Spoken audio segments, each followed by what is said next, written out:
Well, welcome back to Two Pastors and a Mic. My name is Shannick. And I'm Corey. And we're so thankful that you're joining us today, wherever you're at. And also, if you're joining us from YouTube, thank you so much for watching. We appreciate you. Matter of fact, thank you for those of you that have left reviews, that have rated us. Matter of fact, we just got, I think last week, a review from Voodoo McGregor. Voodoo. I'm just actually going to read it because it's really encouraging.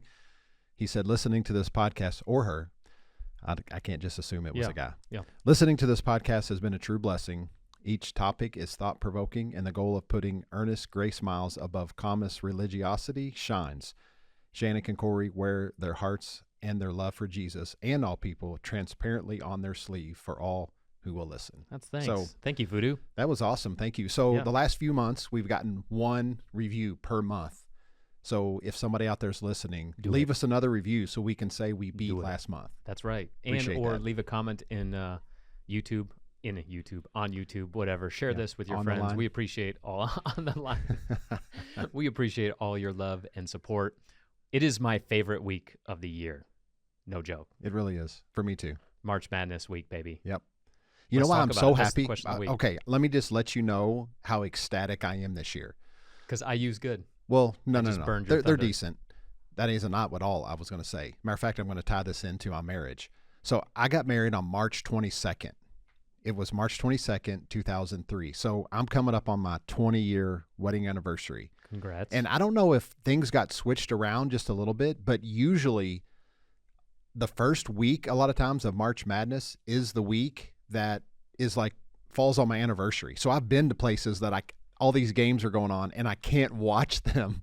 I love you, baby, but I'm thinking about basketball. Yeah, and it's cool because it's actually next Wednesday. So even the games that are the second weekend are Thursday night is when they start for the weekend. So I'm golden. Like, this is the first time that you can remember? Just in a while, yeah. But this is the first time IU's made the tournament in a while.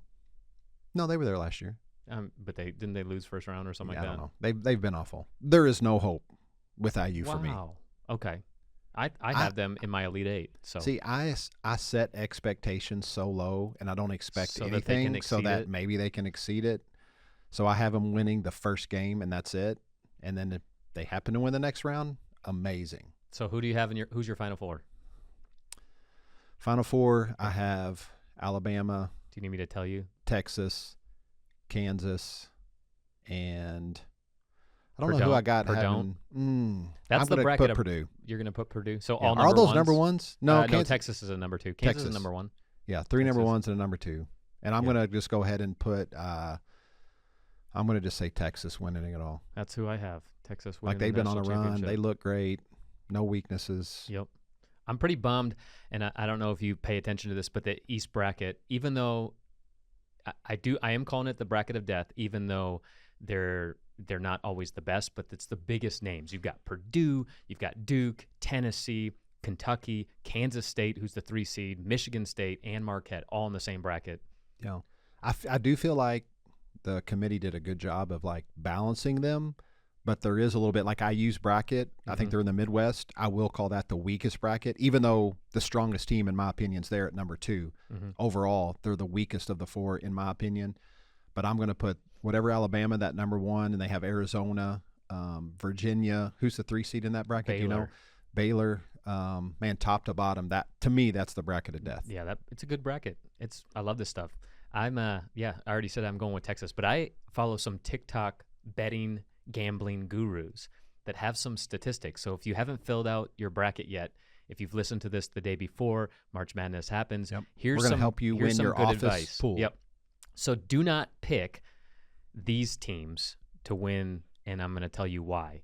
Don't pick. Now, hold on. Are you saying to win the championship or just win it all? Yeah, don't. Well, what do you mean? Championship is. Well, I mean, winning it's it multiple games. Like, do you just mean like in the first, second round? Don't pick these teams. No. I'm saying. Oh, I get what you're saying. I'm saying don't pick these teams to win the championship. Okay, got it. Tennessee, Kansas State, Baylor, Arkansas, Kentucky, or Michigan State. And so I know all you Kentucky fans that now hate me. I also put my team, Michigan State, in there. And here's why. Since 1993, no team has won the national championship who did not make their conference semifinals. And those teams, 100%, we're saying. Yep. Yeah. Those teams did not make their conference semifinals. So, which is wild. And then the same guy talks about you want to find this statistic. So you want to pick a team. Since I think 1994, the national champion has been a team that's been in the top 37 offensively and the top 22 defensively, statistically for the entire season. And there's only a handful of teams that fit in that category. They are Kansas, Alabama, Purdue, UCLA, Texas, UConn, or Creighton. So how many teams is that? 1, 2, 3, 4, 5, 6, 7. Out of those 7 teams, if you pick them, you're statistically likely to win. But your also bracket. a lot of number 1 and number 2s. And then you threw in like Creighton, who I think is a 6 seed. So I wouldn't pick Creighton at all. But I wouldn't pick Creighton. Any of But those other ones statistically, are a seed 1 or 2. So, yeah, I they think fit you'd be in. just fine picking those. For sure. So we'll see what happens. All right. So we're going to continue in our series just talking about these not used very often words, if that's how I can put it. I don't know if we That really was had terrible English, but I think people understood what we're talking about. words that you don't use very often but have a pretty significant meaning in your everyday life. How about Well, that? they're words that have challenged us recently, and Yeah. And I actually had a guy who stopped me in the lobby Sunday morning, and he's like, can you guys just stop like searching for these words? Because every single one of them like just hit me right upside the head. Like they're exactly me, exactly what I deal with. I don't need any more things to process. But we're not through. searching with these words. These are real words that we've used. Yeah. And they've inspired us. I've actually heard more feedback from the Krasia episode, and I thought that was not as good as the first one, Scrupulosity. So. I think the last 2, I've heard more feedback on these podcast episodes than any of the other ones we've done. So, I don't know. So what's the word Interesting. So the word is Weiji. Weiji. Pronounced Weiji. like whey protein. Weiji. Gotcha. What is it? Yeah. Well, it's the Chinese word for crisis, but it actually is composed of 2 characters. One of them represents danger. The other one represents opportunity. Yeah. And if you were to actually look this up on Google, some people say that that's a mistranslation. And although that mistranslation might be true, it's still cool to think about it. So we're going with it anyway. We're just going to go with it, even though this is possibly not correct or accurate. It was first used by JFK during one of his speeches. And it's been a word that's kind of been referred to and has been a staple meme in American business consultants and motivational speakers, because when you talk about Weiji, this word that symbolizes crisis, and we all deal with different crises, some on a regular basis. You have 2 opportunities with every crisis you face. You can actually look at it as a danger and allow fear to overtake your life, or you can look at it as an opportunity and see how you can grow as an individual. And so it's been used in gaining popularity in educational institutions, politics, and in the popular press. For example, in 2007, Secretary of State Condoleezza Rice applied it during the Middle East peace talks. Former Vice President Al Gore has done so numerous times in testimony before the U.S. House of Representatives Energy and Commerce Committee, and in the introduction to, quote, An Inconvenient Truth, and in his Nobel Peace Prize acceptance lecture. So it's been a word that motivational people use to get people to think about crisis. Right. I've heard it used a lot. I think Tony Robbins uses it a lot in things that he says. I'll probably go instantly to what happened really within our context of pastoring a local church through COVID when I'm talking about this word Weiji, right? We went through this crisis that was 2020 and everything that entailed. And a lot of people and a lot of pastor friends that we have, some of them were in freak out mode. Like, what's going to happen? We got to shut the walls. We're getting our rights taken away. Will people come back? Like, this is really going to be a detriment to the church worldwide. But as we got together as a staff, and of course it was crisis, but we saw the opportunity in it. And if you remember, we came out with this thing called the Sunday Show. It was a new way to have service. Of course, everyone was online. We saw it as something where we can get better with all of our production across the board. We can put together like a service in different ways with different elements, still get the message and heart that is Hill City in sharing the gospel in new covenant ways and understanding through and with grace. I just feel like we saw this crisis as an opportunity for us to reach even more people than ever before. Yeah. And I think we experienced that. Like, there are so many new people that discovered us through that time because everyone was online and everyone was searching for ways to have service, or if their local church didn't have one, or if they did, we were doing it, I think, in a pretty creative way, and it was this cool opportunity for us to continue to grow. Yeah. So, well, if you're not paying attention to dates, it actually, the release of this podcast 3 years ago this week, the world shut down, which is kind of crazy to think about it. I didn't think about it until right now. Right. I actually released a blog on March 13th, 2020, which it's actually the day that we're recording this is March 13th, 2023. And I talked about this idea when faith and crisis collide. And I was challenged because I didn't think of COVID as a big deal at first, kind of like everybody else. And then when the NBA season and March Madness 3 years ago, all those sports arenas shut down, I was like, oh gosh. I started to freak out. I started to panic, realistically. And then I saw our friend Pastor Josh Hart put this little post out, and he said, if your faith is no good in crisis, then you don't have enough. And I remember, we've talked a lot about faith in this conversation and on the podcast and where I'm at with that today. But yeah, it was like, man, if I'm dealing with this crisis, which was a worldwide crisis at the time, and I'm allowing the circumstance to put me in a fear that paralyzes me, then I need to reevaluate why I believe what I believe, because I have to be reminded consistently of the power that lives within me. And I want to be able to say that I wasn't initially worried, but, I was. And it affected me for a while, for a couple of weeks, until that post by Josh. And, faith is not necessarily about everything turning out okay. Faith is about being okay no matter how things turn out, And so it was a good challenge for me. I love that we're talking about this word because, any circumstance you are walking through today, you have these two options. You can look at your circumstance as a danger and let fear paralyze you, or you can look at it as an opportunity to rise above and gain new skills and new perspectives in life. Yeah, and I'm just now thinking if I can switch up a little bit and actually bring in some scripture with this. I'm thinking about Paul in Philippians 1. He's chained 24 hours a day to a prison guard. We would say crisis. Right.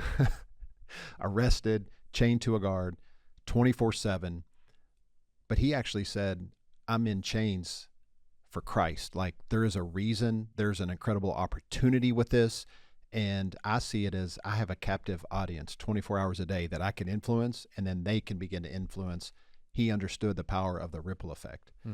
And so that is how Weiji could play out, especially. For sure. There's other places where Paul, he says, I have to go to Ephesus. I really want to stay here. I think maybe it was in Corinth or in one of the towns, but he said, hey, I got to go to Ephesus because there is a great door opening there for me, but there are many there who oppose me. But he didn't focus on the people that opposed him or would ridicule him or call him a false teacher, whatever. He said, no, there's incredible opportunity here.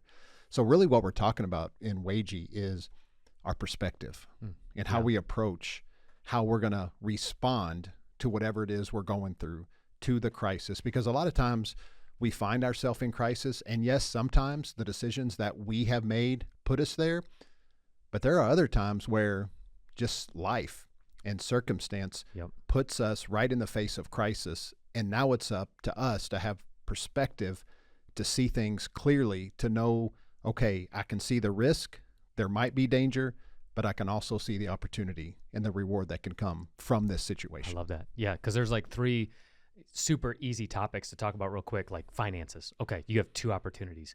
You can allow potential financial pressure to destroy you and live in fear and danger of what that reality is, or you can rise above, and this is an opportunity to maybe to get on budget.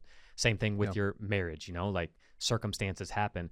In my opinion, it's less about your marital circumstances and more about the emotional trauma from childhood that you never ever dealt with, and you're probably reacting from an insecurity or from some type of lie that you've believed from childhood that you need to unpack to get to a healthy place so it doesn't affect your marriage, so to speak. But those are, you have an awesome opportunity. You can live in danger and fear with your marriage crisis, or you can rise above it and give it as an opportunity to and grow. for a lot of us, we base this off of experience. Right. I had this bad experience, so now every experience, when I'm faced with this, whatever this is, it's going to turn out in a negative way. Right.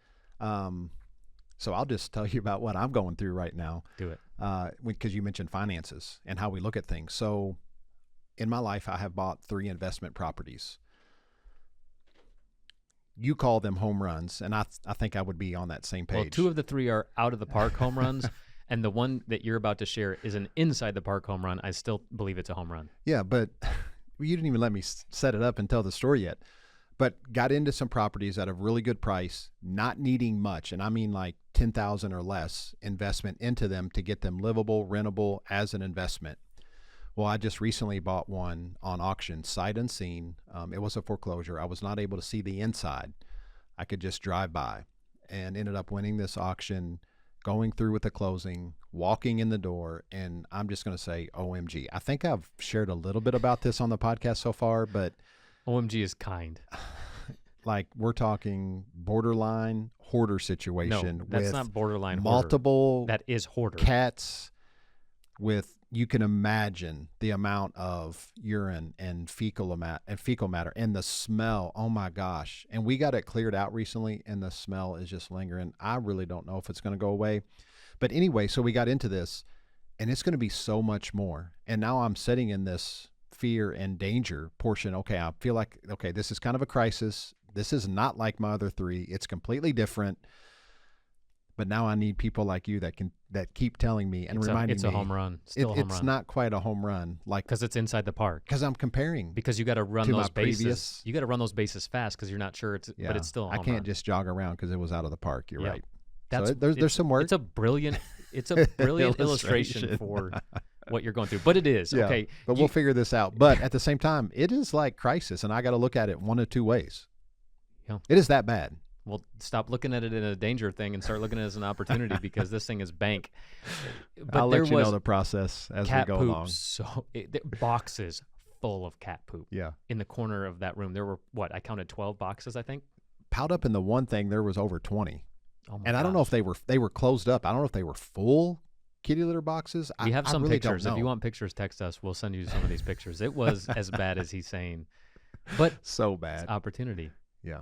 It's real life. That's how I'm trying to look at it, like an opportunity, and eventually it'll work out. Even if in the meantime, there's a lot of unknowns, a lot more sweat equity going into it than what I thought, a lot more money going out for sure than what I thought. You got to hustle around those bases, big boy. Yeah, got to. So we're obviously pastors, and what we talk about a lot is ministry.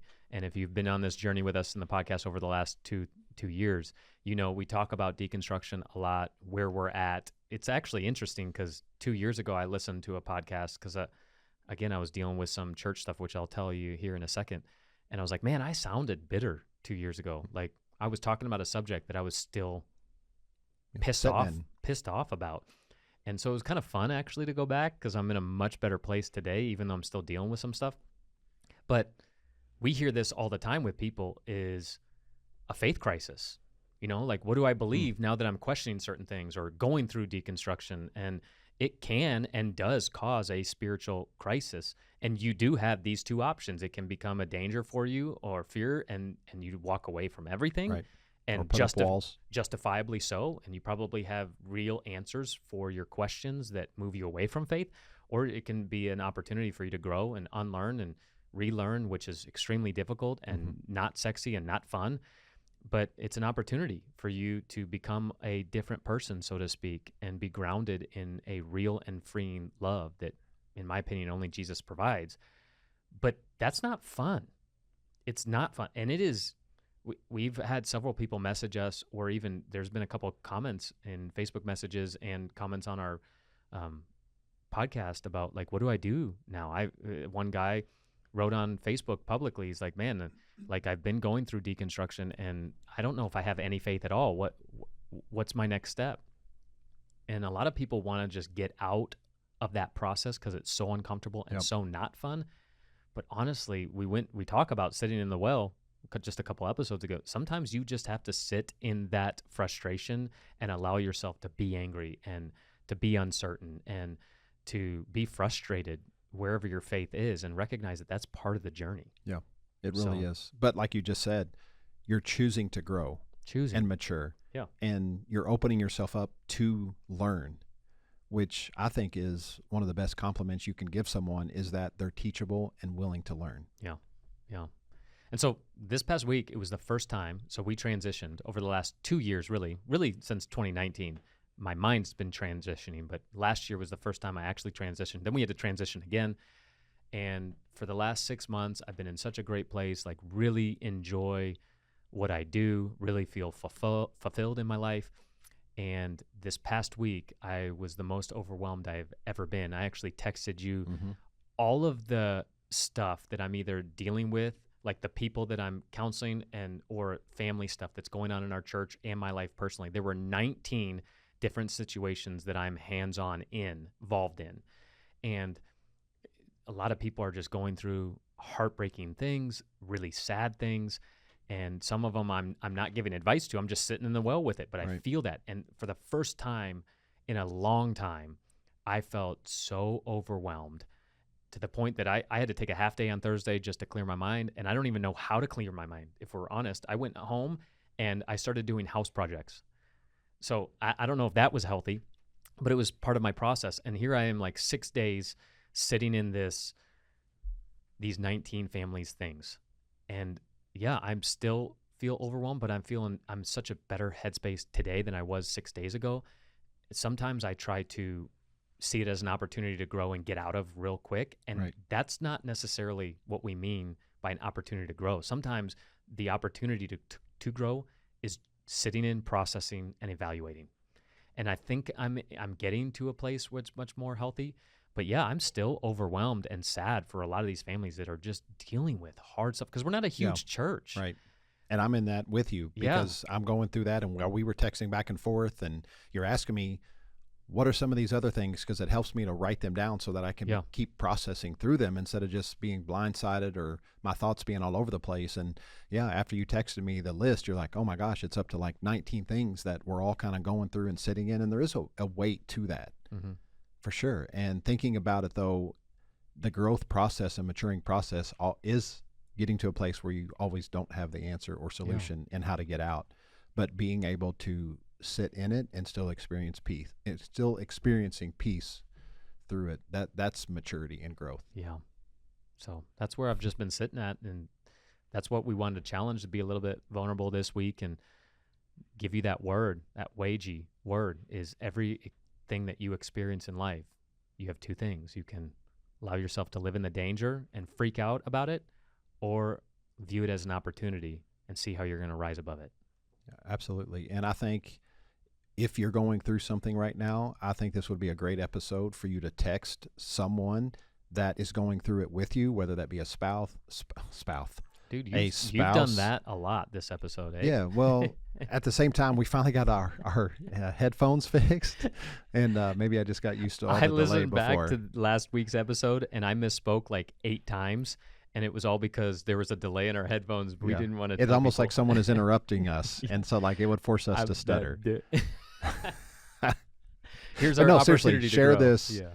episode with a spouse, a friend, a coworker, someone that you can have a conversation around and that can come alongside, and you both together can look at something, the crisis, whatever it is you're facing together, not as something to be fearful of, but to actually look at it as an opportunity for you guys to mature and to grow Yeah. together. And that's actually really important to do that, because sometimes you can't see your situation as an opportunity to grow, and you need somebody else to come alongside of you. So share what you're going through with somebody that you find safe, somebody that can help you, someone that's not just going to give you advice, but going to sit in that well with you, because that's super important to not do Weiji, so to speak, alone. Awesome. So with that, just know you're loved and there's nothing you can do about it.